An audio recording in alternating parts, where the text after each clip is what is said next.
ദൈവനാമം മഹത്വപ്പെടുമാറാകട്ടെ. അനുഗ്രഹീതമായ നല്ല സമയത്തിനായി ദൈവത്തിന് സ്തോത്രം കരയറ്റുന്നു. എല്ലാവരും സുഖമായിരിക്കുന്നുവെന്ന് വിശ്വസിക്കുന്നു. ദൈവം നമ്മേവരെയും സമർത്ഥമായിട്ട് അനുഗ്രഹിക്കട്ടെ. ഇന്ന് നമ്മൾ ധ്യാനിക്കുന്ന തിരുവചന വേദഭാഗം 1 തെസ്സലോനിക്കർ 5-ാം അധ്യായം 23-ാം വചനം. 1 തെസ്സലോനിക്കർ 5-ാം അധ്യായം 23-ാം വചനം. സമാധാനത്തിൻ്റെ ദൈവം തന്നെ നിങ്ങളെ മുഴുവനും ശുദ്ധീകരിക്കപ്പെടുമാറാകട്ടെ. നിങ്ങളുടെ ആത്മാവും പ്രാണനും ദേഹവും അശേഷം നമ്മുടെ കർത്താവായ യേശു ക്രിസ്തുവിൻ്റെ പ്രത്യക്ഷതയിൽ അനിന്യമായി വെളിപ്പെടും കാക്കപ്പെടുമാറാകട്ടെ.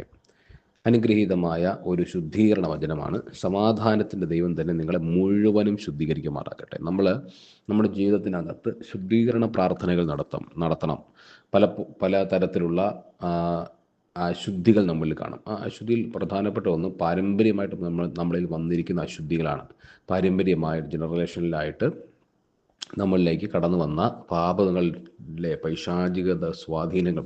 കാരണം നമ്മുടെ പൂർവികരിൽ ഉണ്ടായിരുന്ന അശുദ്ധികൾ, തിന്മയുടെ സ്വാധീനങ്ങൾ, പാപത്തിൻ്റെ സ്വാധീനങ്ങൾ, മറ്റേതെങ്കിലും അന്യാരാധനകളുമായി ബന്ധപ്പെട്ട് വന്നിട്ടുള്ള അശുദ്ധികൾ, ഏതെങ്കിലും ആഭിചാരങ്ങളുമായി ബന്ധപ്പെട്ട് വന്നിട്ടുള്ള അശുദ്ധികൾ, അവർ ചെയ്ത പാപവുമായി ബന്ധപ്പെട്ട് തുടർന്ന് വരുന്ന അശുദ്ധികൾ, ഇങ്ങനെ തുടർന്ന് വരുന്ന പല ജനറേഷനിലായിട്ടുള്ള അശുദ്ധികളും നമ്മളെ സ്വാധീനം ചെലുത്തിയിട്ടുണ്ട്, നമ്മുടെ മേലുണ്ട്.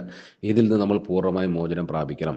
അത് പോയിട്ട് നമ്മൾ തന്നെ അറിഞ്ഞും അറിയാതെയൊക്കെ ചെയ്തു പോയ തിന്മകൾ, സാത്താൻ ഇടം കൊടുത്ത പല മേഖലകൾ, പല കാഴ്ചകൾ, പല പെരുമാറ്റങ്ങളിലൊക്കെ പിശാചിന് നമ്മുടെ മേൽ ഇടം കൊടുത്തിട്ടുണ്ട്. അതിലൂടെ വന്ന ദുരാത്മാക്കൾ, ഇങ്ങനെ അശുദ്ധികൾ നമ്മളിൽ ധാരാളം ഉണ്ടായിരിക്കും.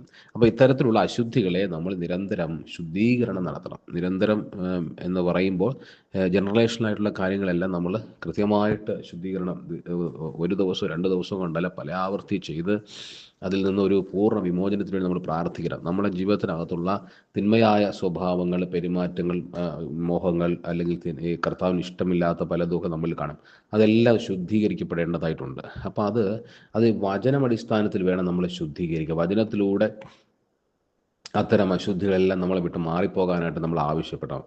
അതിനെ ഉപയോഗിക്കുന്ന വചനമാണ് സമാധാനത്തിൻ്റെ ദൈവം തന്നെ നിങ്ങളെ മുഴുവനും ശുദ്ധീകരിക്കപ്പെടുമാറാകട്ടെ. അപ്പോൾ എന്നെ മുഴുവനും സമാധാനത്തിൻ്റെ ദൈവം എന്നെ ശുദ്ധീകരിക്കുന്നു എന്ന് നമ്മൾ പ്രഖ്യാപിക്കുക.